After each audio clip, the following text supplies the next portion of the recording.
Good morning students. आज का topic है lens makers formula for double concave lens. Although it is quite similar as we have done for convex lens, but let us see how we shall establish this formula. The write up is same for both, the only figure change, so the change comes only in figure. Let us assume a concave lens whose boundaries are L and L dash and optical axis is passing through optical center O. For first phase pole is P1 and second phase के लिए पोल हमने लिया है P2. Second phase first face का centre है C1, second phase का centre है C2. हमने मान लिया एक ऑब्जेक्ट किसी पॉइंट P पर रखी हुई है. यहां पर मैंने ऑब्जेक्ट O की बजाय P पर ली क्योंकि O से मैंने ऑप्टिकल सेंटर लिया है. तो यहां से सबसे पहले मैं ध्यान से देखता हूं मुझे करना क्या है. इस फेज C1 से किसी पॉइंट ऑफ इंसिडेंस ए को मैं ज्वाइन करता हूं विद द डॉटेड लाइन. ये होता है फर्स्ट फेज का normal. When light from object P reaches the first face and strike at point A, it enters from rare to denser medium. Lens का refractive index मैंने μ2 और medium का refractive index मैंने μ1 माना है. रेयर से denser medium में जाती है, so it naturally bend towards the normal and its image on producing back is supposed to be formed at I dash. I dash का डिस्टेंस ऑप्टिकल सेंटर से है -v dash, जबकि object P का जो distance था वो था -u. Centre of curvature first face का था -r1 डिस्टेंस पर. जब ये लाइट रे through the glass lens travel करके पॉइंट B पर एयर में या किसी रेयर मीडियम में आने की कोशिश करती है, तो पॉइंट बी को मैं कहता हूं सेकंड फेज का point of incidence. Point B को अगर मैं C2 से ज्वाइन कर दूं तो मुझे मिलता है normal at face 2, second face का normal. And we know that when light reaches denser to rarer medium it moves away from the normal on producing back.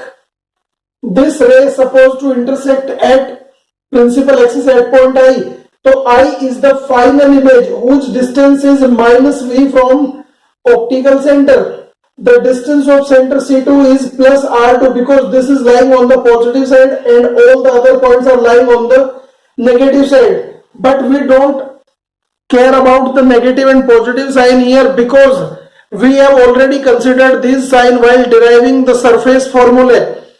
So let us look at the refraction at first phase. First phase I am calling L P1 L dash. ये L और L dash मैंने common boundaries मानी है, तो पहला phase मैंने माना L P1 L dash. यहां पर object is at P, object P पर है which is lying in rare medium and इसका जो इमेज बना वो बना I dash पे. तो फर्स्ट फेज का object O I dash, first face का object OP equal to -u और फर्स्ट फेज के लिए जो इमेज है O I dash -v dash. -v dash है ये हमारे पास, ये इमेज है. So refraction formula for first face का रिफ्रैक्शन फॉर्मूला मैंने बताया था upon v minus upon u equal to upon r. First phase के लिए u तो u ही है बट v dash है और r की बजाय r1 हम यहां पर ले रहे हैं. ऑब्जेक्ट रेयर मीडियम में इसलिए u के ऊपर रेयर मीडियम का सिंबल यानी μ1 लिखा जाएगा.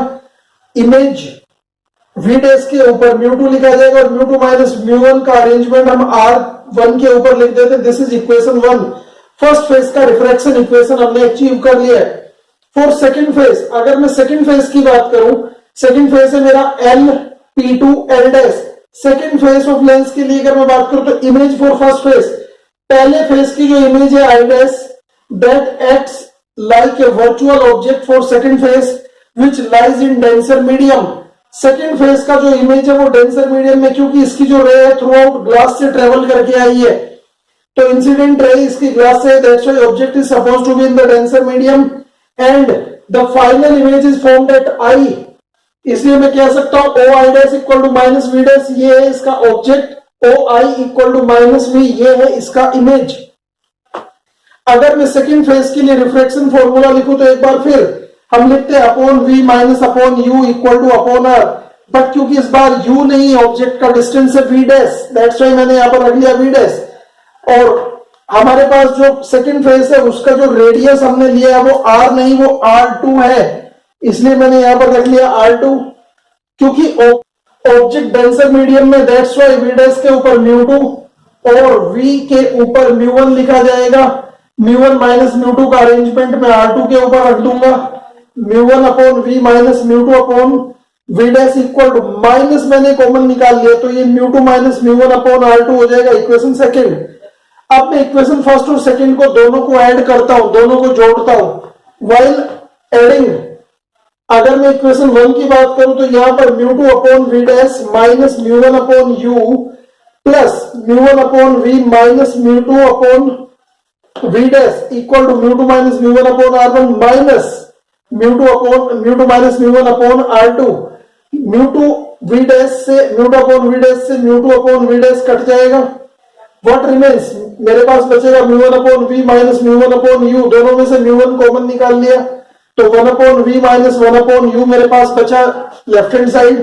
राइट हैंड साइड से मैंने μ2 माइनस μ1 को कॉमन निकाल लिया तो मेरे पास बचेगा 1 upon r1 minus 1 upon r2।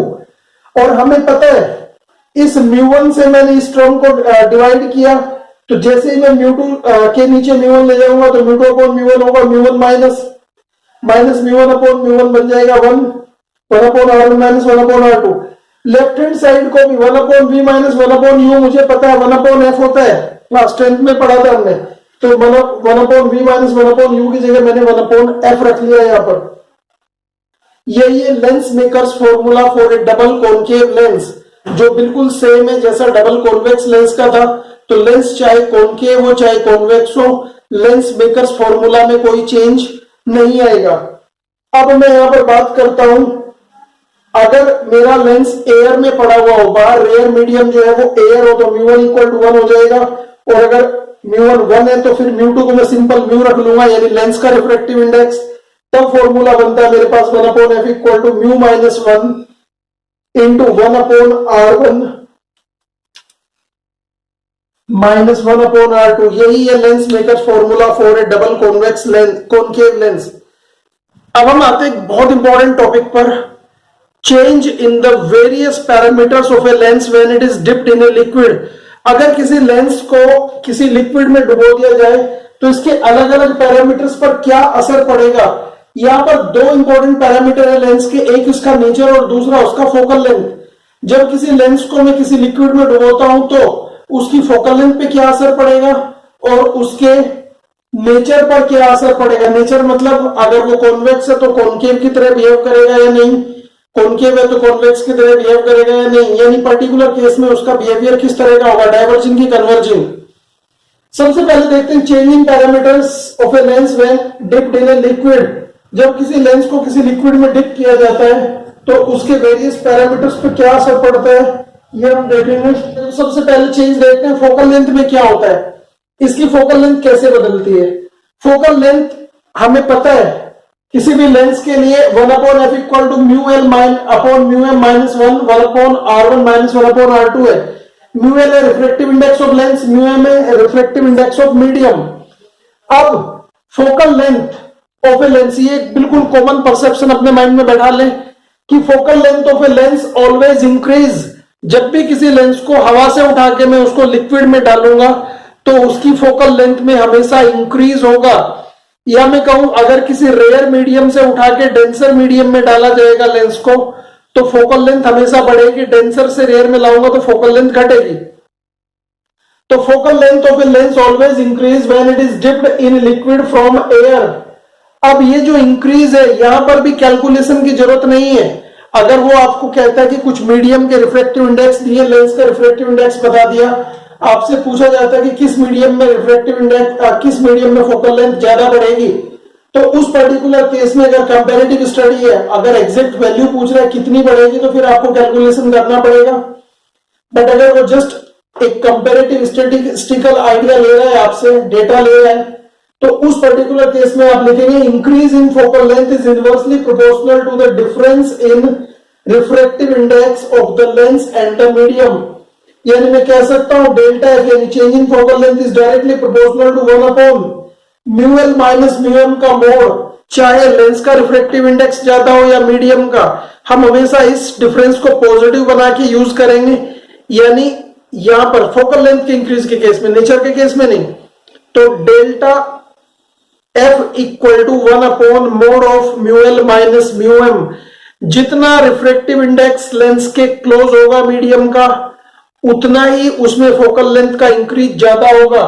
Lens और मीडियम दोनों का रिफ्रैक्टिव इंडेक्स इक्वल है, तो उस पर्टिकुलर केस में फोकल लेंथ का इंक्रीज ये यहां पर 0 हो जाएगा। फोकल लेंथ बिकम्स इनफाइनाइट, यानी फोकल लेंथ इनफाइनाइट हो जाएगी। यानी हम कहेंगे लेंस गेट्स गायब, लेंस गेट्स डिसअपियर। लेंस का जो पर्पज होता है, लेंस का बेसिक डेफिनेशन है to bend the rays. Rays की बेंडिंग करना, चाहे वो टुवर्ड्स द नॉर्मल करे, टुवर्ड्स द प्रिंसिपल एक्सिस करे, या away from the principal axis या अवे फ्रॉम द नॉर्मल करे।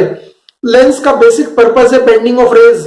अगर एक लेंस रेज को बेंड नहीं करता तो फिर वो लेंस नहीं कहा जाएगा। तो जब लेंस की फोकल लेंथ इनफाइनाइट हो जाती है तो इसका मतलब वो रेज को पैरेलल पास करता है, इसका मतलब लेंस गायब हो जाता है। तो अगर मैं कहूं कि एक लेंस का रिफ्रैक्टिव इंडेक्स मीडियम के रिफ्रैक्टिव इंडेक्स के बराबर है, तो what will be the change in its focal length? Focal length becomes infinite, यानी लेंस गेट्स गायब। चलिए see second change, what is the change in the nature of lens? Lens की नेचर कैसे बदलेगी? हमें पता है, एक बार फिर मैंने लेंस मेकर्स फॉर्मूला यूज कर लिया, 1/f equal to mu l minus mu l upon mu m minus 1 into 1/r1 minus 1/r2। यहां पर हमारे पास तीन केस है। एक बार जब मैं मान लूं कि लेंस का रिफ्रैक्टिव इंडेक्स ज्यादा है, मीडियम का रिफ्रैक्टिव इंडेक्स कम है, तब क्या होगा? यानी if lens is dipped in a medium having laser refractive index, अगर लेंस किसी ऐसे मीडियम में डुबाया जाए जिसका रिफ्रैक्टिव इंडेक्स लेंस के रिफ्रैक्टिव इंडेक्स से कम है, तो क्या होगा? म्यूएल इज ग्रेटर देन म्यूएम, यहां पर सीधा सीधा है। तो इसका मतलब ये जो मेरे पास राइट हैंड साइड का फर्स्ट टर्म है म्यूएल अपॉन म्यूएम माइनस 1, ये ग्रेटर देन 0 रहेगा, क्योंकि ये वैल्यू बड़ी है, ये छोटी है। तो बड़ी वैल्यू 1 से बड़ा आएगा यहाँ पर रिजल्ट, और -1 यानी 1 से बड़ी पॉजिटिव वैल्यू मुझे मिलने वाली है, यहाँ पर कोई ना कोई पॉजिटिव वैल्यू। अगर ये वैल्यू पॉजिटिव है तो यहां से अगर रिजल्ट नेगेटिव निकल के आ रहा है तो फोकल लेंथ नेगेटिव यानी कॉनकेव लेंस होगा। यानी रिफ्रैक्टिव इंडेक्स से लेंस की नेचर पर कोई असर नहीं पड़ेगा। कॉनकेव है तो कॉनकेव की तरह बिहेव करेगा, कॉन्वेक्स है तो कॉन्वेक्स की तरह बिहेव करेगा। यानी अगर मैं कहूं कि लेंस को अपने रिफ्रैक्टिव इंडेक्स से कम रिफ्रैक्टिव इंडेक्स के लिक्विड में डुबोया जाता है तो उसकी नेचर चेंज नहीं होती, सिर्फ और सिर्फ उसकी फोकल लेंथ इंक्रीज होती है। दूसरा केस, अगर मैं मान लूं कि मीडियम का रिफ्रैक्टिव इंडेक्स ज्यादा है, लेंस का रिफ्रैक्टिव इंडेक्स कम है, तो म्यूएल अपॉन म्यूएम का फैक्टर लेस देन 1 होगा, और 1 से छोटी वैल्यू को जब मैं 1 में से माइनस करूंगा तो मेरे पास नेगेटिव रिजल्ट आने वाला है। यानी मैं कहूं if lens is dipped in a medium having greater refractive index, यानी मैं कहूं mu l is smaller than mu m, तो mu l upon mu m minus 1 will be a negative quantity. इसको आप लिख लीजिएगा, ये नेगेटिव होगा और ये मेरे पास पॉजिटिव था, तो पॉजिटिव वैल्यू से इसकी नेचर पे कोई असर नहीं पड़ा, लेकिन नेगेटिव से, यानी अगर मैं कहूं कि यहां पर नेगेटिव फोकल लेंथ निकल के आ रही तो इस टर्म ने उस नेगेटिव को पॉजिटिव कर दिया, यानी अब लेंस की फोकल लेंथ पॉजिटिव हो गई। तो अगर लेंथ इनिशियली कॉनकेव था तो जब मैं इसको ज्यादा रिफ्रैक्टिव इंडेक्स के लिक्विड में डुबाऊंगा तो ये कॉन्वेक्स की तरह बिहेव करने लगेगा, और वाइस वर्सा। यानी हम कहेंगे एक लेंस को अगर अपने से ज्यादा रिफ्रैक्टिव इंडेक्स के लिक्विड में डुबो दिया जाए तो उसकी नेचर चेंज हो जाती है, यानी वो अपने से उलट बिहेवियर करने लगता है, अपने से रिवर्स बिहेवियर करने लगता है। तीसरा और इंपॉर्टेंट केस है if lens is dipped in a medium having equal refractive index, अगर लेंस अपने बराबर रिफ्रैक्टिव इंडेक्स के मीडियम में ही डुबो दिया जाए तो क्या होगा? तो म्यूएल इक्वल टू म्यूएम दोनों बराबर है, म्यूएल अपॉन म्यूएम इक्वल टू 1 हो जाएगा, 1 माइनस 1 इक्वल टू 0, तो ये फैक्टर पूरा 0 निकल के आएगा, और मैं कह सकता हूं 1 अपॉन एफ इक्वल टू 0 हो जाएगा, क्योंकि ये फैक्टर अगर 0 है तो 1 अपॉन एफ इक्वल टू 0, और फोकल लेंथ बिकम्स इनफाइनाइट। और इनफाइनाइट फोकल लेंथ तो एक ग्लास स्लैब की फीचर है। ग्लास स्लैब जो रेज को बेंड नहीं करता, वो रेज को सीधे सीधे पास कर देता है, तो यानी ये लेंस गायब हो जाता है, यानी lens has become a glass slab. अभी हम बहुत अच्छा एक क्वेश्चन लेने वाले हैं। ये क्वेश्चन अपने आप में काफी अच्छा है, ये कहते हैं एक बॉक्स दिया है, मुझे नहीं पता इस बॉक्स के अंदर क्या पड़ा हुआ है। इसने कहा कि बॉक्स को मैंने एक बॉक्स, इस बॉक्स के अंदर कोई लेंस या ग्लास पीस पड़ा हुआ है, आई डोंट नो क्या है, बट जब लेंस के इनकमिंग रेज है वो इस तरह के हैं और आउटगोइंग रेज इसकी डाइवर्जिंग है, यानी इसके अंदर डाइवर्जेंस हो रहा है। ये कह रहा है which type of lens is lying in the box, box के अंदर किस तरह का लेंस पड़ा होगा। अगर μ2 जो है μ1 से बड़ा हो, हमें पता है जब तक लेंस का रिफ्रैक्टिव इंडेक्स बड़ा है मीडियम के रिफ्रैक्टिव इंडेक्स से, लेंस अपनी नेचर के हिसाब से बिहेव करता है और by nature concave lens diverging और कॉन्वेक्स लेंस कन्वर्जिंग होते हैं। तो यहां पर क्या है, इस पर्टिकुलर केस के लिए मेरे पास आंसर है कॉनकेव लेंस, क्योंकि जब मैं देखता हूं तो इसका बिहेवियर डाइवर्जिंग है। इसका रिवर्स क्वेश्चन भी हो सकता था, ये रेज कन्वर्जेंस की तरफ भी जा सकती थी, तो फिर इसका आंसर हो जाता कॉन्वेक्स लेंस। लेकिन जब मैं कहता हूं सेकंड केस, ये कहता है कि नहीं μ2 छोटा है μ1 बड़ा है, यानी मीडियम का रिफ्रैक्टिव इंडेक्स ज्यादा है, लेंस का रिफ्रैक्टिव इंडेक्स छोटा है, उस केस में हमें पता है लेंस अपनी नेचर के हिसाब से बिहेव नहीं करता, अपनी नेचर के उल्टा बिहेव करता है, यानी जिसका काम कन्वर्जेंस का था वो डाइवर्जेंस करता है और जिसका काम डाइवर्जेंस का था वो कन्वर्जेंस करता है। यहां पर हुआ है डाइवर्जेंस, इसका मतलब यहां किस तरह का लेंस रखा हुआ है अंदर, कन्वर्जिंग नेचर का, और कन्वर्जिंग नेचर के लेंस हमें पता है क्या है, कॉन्वेक्स लेंस। तो ये इस तरह के क्वेश्चन है जिनको हम बहुत सिंपल वे में सॉल्व कर सकते हैं। ये कहते हैं complete the path of rays, ये रेज के पाथ के बारे में कहता है। इफ μ1 इज ग्रेटर देन μ2, मैंने पहले वाले को लिया μ1 μ2 से बड़ा है, यानी रिफ्रैक्टिव इंडेक्स ऑफ मीडियम बड़ा है, लेंस का रिफ्रैक्टिव इंडेक्स छोटा है। इस पर्टिकुलर केस में क्या होगा, अगर मीडियम का रिफ्रैक्टिव इंडेक्स बड़ा है, लेंस का रिफ्रैक्टिव इंडेक्स छोटा, तो लेंस अपनी नेचर के उल्टा बिहेवियर करेगा और उल्टे बिहेवियर के हिसाब से क्या बनता है, ये इस लेंस का नेचर था कन्वर्जेंस का, तो ये कर देगा divergence. Rays will be like this. हमें पता है ऑप्टिकल सेंटर से जो रेज जाती है उन पर कोई असर नहीं पड़ता बेंडिंग का, तो ये बिहेवियर होगा लेंस का पहले केस में, यानी ये लेंस किसकी तरह बिहेव करेगा, कॉनकेव की, डाइवर्जेंस करेगा, डाइवर्जिंग बिहेवियर होगा इसका। जब मैं इस लेंस का दूसरा कंडीशन देखता हूं, लेंस का रिफ्लेक्टिव इंडेक्स ज्यादा है दूसरे केस में और मीडियम का रिफ्लेक्टिव इंडेक्स कम है, हमें पता है ऐसे पर्टिकुलर केस में लेंस अपनी नेचर के हिसाब से बिहेव करता है, यानी ये रेड कलर का था, मैंने रेड कलर का ही लिया, तो ये इसका बिहेवियर होगा। यहां पर ये मिक्सअप नहीं हो रहा है, बस मैंने दोनों को एक ही फिगर पे बना दिया, तो लेंस अपनी नेचर के हिसाब से बिहेव कर रहे हैं और ये है कन्वर्जिंग नेचर, यानी ये लेंस कन्वर्जिंग बन गया अभी यहां पर।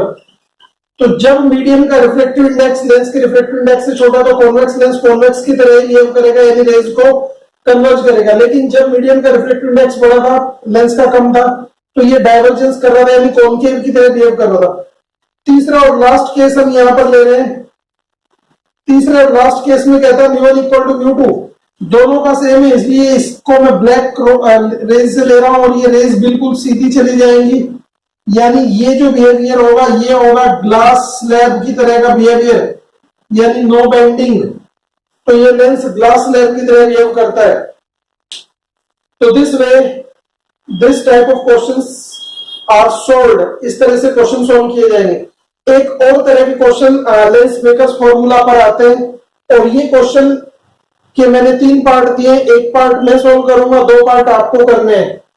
ये कहता है convex lens of focal length 40 centimetre and refractive index 1.5 is dipped in water या फिर कैरोसिन या फिर थायोबिन, 3 मीडियम मैंने यहां पर लिए हैं। ये कहता है what will be the change in lens in each case, her case में। तो पहले 2 केस का तो मैंने नेचर तो डिसाइड कर लिया, पहले 2 केस में लेंस का रिफ्लेक्टिव इंडेक्स ज्यादा है, मीडियम का कम है, तो लेंस कॉन्वेक्स है तो कॉन्वेक्स ही बना रहेगा। तो गिवन क्या है, मुझे सबसे पहले इसको कैसे सॉल्व करता हूं, मैं केस नंबर 1 सॉल्व कर रहा हूं। गिवन है मेरे पास focal length in air A equal to है 40 centimetre, refractive index of lens क्या है मेरे पास 1.5 and that I can better write 3/2। Refractive index of water यानी मीडियम का क्या है यहां पर 1.33 and I can better write it 4/3। हमें पता है 1/FA focal length in air equal to mu minus 1 और mu l minus 1 into 1/R1 minus 1/R2। Putting values, म्यूएल मेरे पास था 3/2 माइनस 1 और 1/R1 माइनस 1/R2, और मैं कह सकता हूं 1 focal length in air equal to 1/2, क्योंकि 3/2 1.5 बनता है -1 इंटू 1/R1 माइनस 1/R2। ये इक्वेशन 1 माना मैंने। जब वाटर में डिप किया जाएगा तब क्या होगा, व्हेन डिप्ड इन वाटर, तो 1 focal length in water equal to क्या होगा, mu L upon mu W minus 1 into 1/R1 minus 1/R2। Putting values, lens का रिफ्रैक्टिव इंडेक्स था 3/2, वाटर का रिफ्रैक्टिव इंडेक्स था 4/3 माइनस 1 और 1/R1 minus 1/R2 as it is, और 1/FW focal length in water, ये 3 ऊपर जाएगा बन जाएगा 9/8 माइनस 1 और इंटू 1/R1 माइनस 1/R2, और यहां से मैं इसको कह सकता हूं 1/8 इंटू 1/R1 माइनस 1/R2। ये है फोकल लेंथ इन वाटर। और अगर मैं इसको इक्वेशन नंबर सेकंड मान लूं तो अब क्या होगा मेरे पास, तब मैं कह सकता हूं डिवाइडिंग इक्वेशन 1/2 यानी 1/FA divided by 1/FW will be क्या 1/2 into 1/R1 minus 1/R2 divided by 1/8 1/R1 minus 1/R2। ये तो आपस में कट जाएगा टर्म, और यहां पर बचेगा ये FW जाएगा ऊपर, FW upon FA will be equal to 4, ये 8 जाएगा ऊपर 8/2, यानी I can say FW equal to 4 times of FA। Focal length of lens in water equal to focal length of lens in air, यानी focal length in water FW क्या होगा 4 into 40, यानी answer is 160 centimetre. Since यहां पर focal length positive ही थी, क्योंकि positive 40 मैंने रखा था, फोकल लेंथ मैंने यहां पर ली थी कॉन्वेक्स लेंस, तो फोकल लेंथ प्लस 40 ली जाएगी, तो फोकल लेंथ पॉजिटिव है यानी लेंस अभी भी कॉन्वेक्स ही है, तो फोकल लेंथ 4 गुना बढ़ गई, लेकिन लेंस का नेचर नहीं बदला। Now you will solve question, ये बी और सी पार्ट अपने आप सोल्व करेंगे, आप बिल्कुल इसी तरह से सोल्व करना है, और इसको सोल्व करने के बाद आप देखेंगे कि थायोफिन में ऑटोमेटिकली नेगेटिव फोकल लेंथ आ जाएगी। यहां पर आप प्लस 40 लेके चल रहे हैं, बट जैसे यहां 1.62 करेंगे तो फोकल लेंथ अपने आप नेगेटिव आ जाएगी, और negative focal length will indicate that lens has become concave now. तो this way you will solve the questions. एक लास्ट टाइप का क्वेश्चंस और है जिनको हम डिस्कस करेंगे अभी। यहां पर एक नई तरह के क्वेश्चन आते हैं। क्वेश्चन कहता है an equiconvex lens having radius of curvature of each face is 40 centimetre, calculate the focal length of lens, refractive index of lens is given 1.5, glass lens है, एयर में पड़ा हुआ है। Let us see how to solve. हमें पता है 1/F equals to होता है 1/म्यू minus 1/R1 minus 1/R2। But ध्यान रखें आपको कुछ चीजें यहां पर इस क्वेश्चन को सॉल्व करने से पहले कुछ चीजें आपको याद रखनी पड़ेंगी, जो आपके लिए अलग अलग लेंस का अलग अलग बिहेवियर होता है। अगर मैं कॉन्वेक्स लेंस की बात करूं तो कॉन्वेक्स लेंस में 2 रेडियाई होती हैं। ये है मेरा इसका C1 पहले फेस का सेंटर, और इधर लेते हैं C2 सेकंड फेस का, तो ये रेडियाई नेगेटिव होती है R2, जबकि ये रेडियाई पॉजिटिव होती है R1। तो यानी याद रखें कॉन्वेक्स लेंस में R1 इक्वल टू होता है पॉजिटिव, जबकि R2 इक्वल टू होता है नेगेटिव। कॉन्वेक्स लेंस का केस ये है। अगर मेरा लेंस कॉनकेव हुआ होता, कॉनकेव लेंस में जो रेडियाई है फर्स्ट फेस की रेडियाई इस तरफ से ली जाती, ये होती R1 जो नेगेटिव ली जाती, और ये होती R2 जो पॉजिटिव ली जाती, ये इसका C2 ले लिया, ये मैंने इसका C1 ले लिया। तो कॉनकेव लेंस में जो R1 होता है वो नेगेटिव लिया जाता है और R2 जो है पॉजिटिव लिया जाता है। तो ये चीज आपको स्पेशल ध्यान रखनी पड़ेगी। अगर इसका कोई फेस फ्लैट है, अगर मैं मान लू कॉन्वेक्स लेंस है बट ये प्लेनो कॉन्वेक्स है, तो इस केस में सेकंड फेस का जो रेडियाई है वो इनफाइनाइट हो जाएगा, यानी इट बिकम्स इनफाइनाइट। नेगेटिव तो होगा लेकिन अभी भी इनफाइनाइट लिया जाएगा। अगर मैं प्लेनो कॉनकेव लेंस की बात करूं तो उस केस में जो रेडियाई ऑफ कर्वेचर है सेकंड फेस की वो इनफाइनाइट हो जाएगी, फर्स्ट फेस नेगेटिव ही रहेगा। तो this way we will solve such questions. तो पहली चीज आपको याद रखनी है जो आपके लिए एक लर्निंग पॉइंट है कि कॉन्वेक्स लेंस के फर्स्ट फेस की रेडियाई पॉजिटिव और सेकंड फेस की रेडियाई नेगेटिव ली जाती है, जबकि कॉनकेव लेंस में फर्स्ट फेस की रेडियस, तो यहां पर जो मेरे पास है R1 इक्वल टू कितना है, प्लस 40 सेंटीमीटर, R2 कितना है, माइनस 40 सेंटीमीटर, इसको ध्यान रखना है।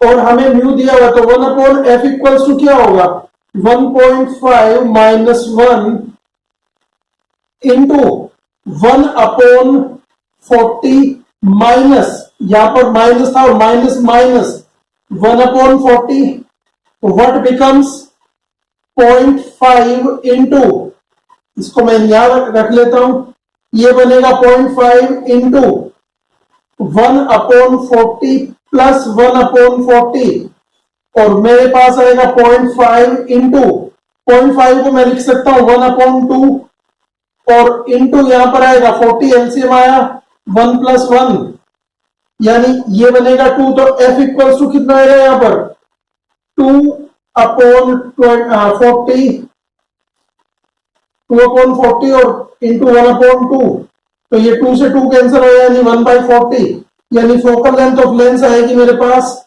40 सेंटीमीटर प्लस का, यानी फोकल लेंथ पॉजिटिव है, इसका मतलब लेंस मेरा कॉन्वेक्स ही है। तो this is the solution of such type of questions. यहां पर एक चीज आपको इस क्वेश्चन को सोल्व करने के साथ साथ एक इंपॉर्टेंट नोट आप अपने लिए कर लें, कॉन्वेक्स लेंस और कॉनकेव लेंस का अंतर क्या होगा। कॉन्वेक्स, अगर लेंस कॉन्वेक्स है तो R1 आप ग्रेटर देन 0 लेंगे और R2 आप लेस देन 0 लेंगे, इसका मतलब होता है पॉजिटिव और इसका मतलब होता है नेगेटिव। अगर लेंस आपका कॉनकेव है तो उस केस में आप R1 लेस देन 0 लेंगे और R2 ग्रेटर देन 0 लेंगे, यानी पहले फेस की रेडियाई नेगेटिव और सेकंड फेस की रेडियाई पॉजिटिव ली जाएगी। एक लास्ट टाइप के क्वेश्चन में यहां पर आपको बता रहा हूं, ये है ट्रांसवर्स कट। एक लेंस के दो हिस्से मैंने कर दिए, दो पीस कर दिए अलोंग द ऑप्टिकल एक्सिस, मैंने लेंस को चीर दिया, सेपरेट कर दिया, इस लेंस की स्लाइसिंग कर दी। तो क्वेश्चन कहता है concave lens of focal length, इस बार मैंने कॉनकेव लेंस लिया है, a concave lens of focal length 80 cm is cut into two pieces along its optical axis. Find the focal length of each piece. सबसे पहले जो concave lens था इसका behaviour देख लेते हैं।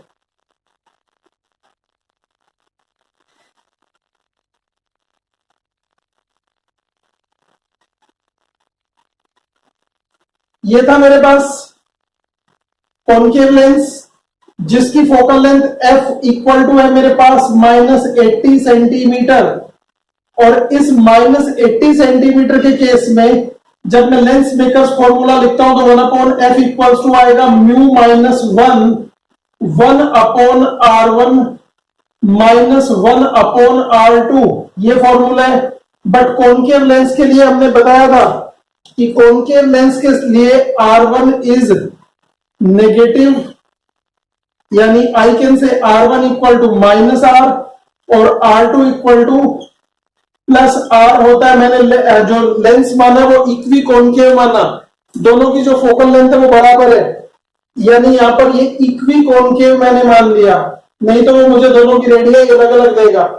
तो इस केस में फोकल लेंथ 1/80 इक्वल टू क्या है 1/f, इसको मैंने कहा म्यू -1 और -1/r माइनस माइनस ये प्लस ये अभी रहेगा यानी what remains mu minus 1 into 2 upon r with a negative sign, यानी 1 अपॉन एफ इक्वल्स टू आएगा minus mu minus 1 2 upon r equation 1। जब इस लेंस के मैंने दो पीस कट कर दिए ट्रांसवर्स, तो मैंने मान लिया एक पीस कुछ इस तरह का आएगा, दूसरा पीस इस तरह का आएगा। तो after cutting, after transverse cut, अगर लेंस में मैंने ट्रांसवर्स कट लगा दिया है तब फोकल लेंथ मैंने मान ली एफ डैश है, तो 1 upon F dash equal to क्या होगा म्यू माइनस 1, क्योंकि रिफ्रैक्टिव इंडेक्स तो लेंस का बदला नहीं है। पहले फेस की radius minus 1 upon R, minus 1 upon infinity, क्योंकि सेकंड फेस की रेडियस जो है अब r इक्वल टू इंफिनिटी हो चुका है, R2 जो है मेरे पास इंफिनिटी हो चुका है, और I can say minus mu minus 1 into 1 upon R focal, ये मेरे पास आएगा। अगर इस इक्वेशन सेकंड को मैं फर्स्ट को सेकंड से डिवाइड कर दूं तो 1 upon F divided by 1 upon F dash equal to क्या आने वाला है मेरे पास mu minus 1 with negative sign into 2 upon R divided by minus mu minus 1 और 1 अपॉन आर। ये तो सारा कट जाएगा, आर से आर कट जाएगा, और I can say F dash upon F equal to क्या 2 आएगा, यानी F dash will be 2 times, यानी फोकल लेंथ डबल हो जाएगी। या मैं कह सकता हूं इसको यहां से F equal to F dash equal to 2 into ये 160 सेंटीमीटर हो जाएगी विद ए नेगेटिव साइन, क्योंकि नेगेटिव इसमें ऑलरेडी है। तो फोकल लेंथ क्योंकि नेगेटिव थी तो ये माइनस 160 सेंटीमीटर, यानी जो भी नया पीस बनेगा उसकी फोकल लेंथ माइनस 160 यानी डबल हो जाएगी कॉनकेव के केस में। ठीक, तो this way we will solve the questions. This is all about lens maker's formula and its related problems. Thank you for watching.